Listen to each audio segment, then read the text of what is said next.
This is Chris Morrow at Comic-Con at Home, and I am remotely connected at the Tin Fish in San Diego. And the panel is Psychology of Star Trek versus Star Wars with Drea Letamendi. Hello, how are you? Hi, I'm doing well. How are you? Good, good. Where are you located at home? I'm located in Los Angeles. So I didn't get to make the trip out to San Diego this year for the show. I've been looking at some pictures, watching some panels, wearing my geeky shirts, just trying to capture that feeling of Comic-Con.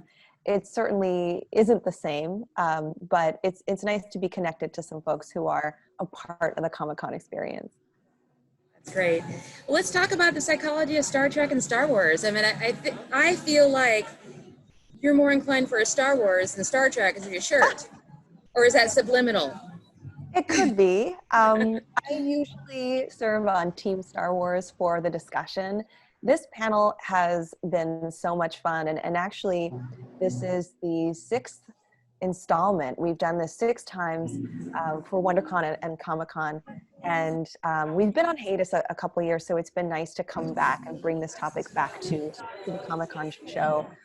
This is intended to be a fun debate about the psychology of Star Wars and Star Trek. So even though versus is in the title, we embrace both fandoms, we uplift what we love about Trek and Wars. And yes, we do talk about the differences and the nuances of the stories when it comes to psychological science. And we try to, with my colleague, Dr. Ali Mattu, we try to bring in that lens of mental health, relationships, understanding, empathy, individual growth, all sorts of things that are really important to us as psychologists. And we bring in some talents and creators from, across the aisle, so to speak, between Trek and Wars to help us augment the conversation because it's what they really know. Well, what was discussed? Oh, so much. So we were able to pack in many questions about the newer installments or the newer stories that we've had across the last year or so, including the new Picard show, including Discovery, as well as the Star Wars sequel trilogy. So we had an amazingly rich conversation, for instance, about Mandalorian and Klingon groups. So how those communities are similar and how those communities may be different. So for instance, the Mandalorians seem particularly inclusive. You can be of any species to be in this particular community, whereas Klingon might be a little bit more exclusive in their membership. There are some nuances and differences among the communities, but I think the team landed in a really nice space around the importance. So while these are different communities with different aspects of inclusivity and membership, we did agree that what really matters is belongingness. It matters that you belong somewhere, to some community, some group. And so we were able to agree upon some things across Star Wars and Star Trek. How did it translate online versus the San Diego Convention Center?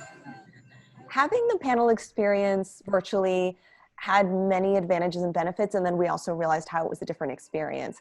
I do want to say that the opportunity for everybody to access Comic-Con panels in this virtual way, the fact that Comic-Con created free access for folks, and that many of those boundaries were removed to help different people watch panels and listen to experts and have the lens of a Comic-Con attendee virtually, I think was a really good move.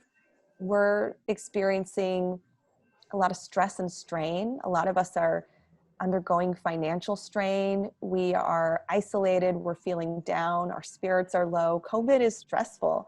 And for Comic-Con to offer up their entire program free and accessible, I think was a really good move to uplift our spirits and to create community for us.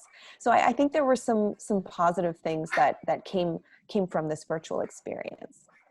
I kind of think of it to call it the freshman year because it's free to everybody, right? And worldwide can actually attend and be turned on by this new idea of a Comic-Con convention. Absolutely. As an educator at UCLA, I often talk about Comic-Con and say how wonderful the experience is. It's a place of community. It's a place of education. It's a place to learn new hobbies and enjoy time with people. It's a place to shop. So much is offered in that community and in that experience, but my colleagues may not be aware or maybe couldn't attend before. So I feel like as a professional in a very interdisciplinary landscape, I can share my love of Comic-Con in ways that I couldn't do before. So I appreciate the ability to reach out to some folks who maybe didn't know about Comic-Con or experienced Comic-Con before, who now are telling me, this is fantastic. It's different than what they thought. And they also they're energized and enjoy the idea that it's a place of education as well, and that this is a chance for us not just to meet creators, writers, experts who are in our fandoms, but also to learn that there's a lot out there at Comic-Con that provides us knowledge and information that can help us. Anything else you'd like to add? I think specifically for the panel, the psychology of Star Trek versus Star Wars, I want to ask folks to watch. I want to ask folks to think about how fandom and fiction can lead them to discussions about serious topics. Again, we're wrestling with some uncertainty and anxiety about COVID-19 and about the climate right now. I just want to invite folks to think about stories and storytelling as a way to engage their mind, but also as a way to feel hopeful, uplifted, to think about how Star Wars and Star Trek, even though they're fictional stories, they can give us some ideas and inspire us around resilience and personal growth. And like I said, hope. I love that. Thank you so much for your time. I'm Chris Morrow, remotely connected from the Tin Fish. And we miss you, and we'll see you soon.